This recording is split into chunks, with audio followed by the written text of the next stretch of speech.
One of my concerns with my hammer combination unit has been the location of that switch, particularly if I happen to be standing on the other side of the sliding table cross-cutting or working somewhere where I've got to stand to the side and then reach over and find the off switch when I want to find it in a hurry. The other thing about a switch like that is I like to make sure I can't accidentally bump it and start it. So here's what I've come up with. Here's a stick. It's just a scrap of, this happens to be half-inch cherry that was laying in my scrap pile. And then there's a hinge. And the hinge attaches it to a little scrap of Baltic birch plywood. And then I've got a couple of magnets set on there with the cup centers you can screw to the wood, and then the magnet sticks. And then this part down here is a knob, a knurled knob that was in my scrap pile.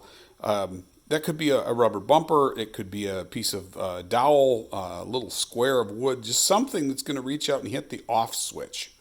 So that's my combined thing. I'm using magnets because I don't want to screw into the metal of the cabinet. And so I'm going to put it, let's see if I can get down to where you can see it. Oh, I've got to go up a little higher, right there. Okay, now it's aligned and I can take it off and put it on anytime I want. But the thing is that the on switch is right behind that hole. To turn the saw on, I reach through and just push it.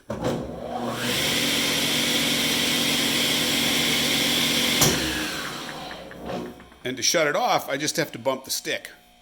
So standing on the other side, trying to find the off switch, all I do is reach over and find that piece of wood and tap it.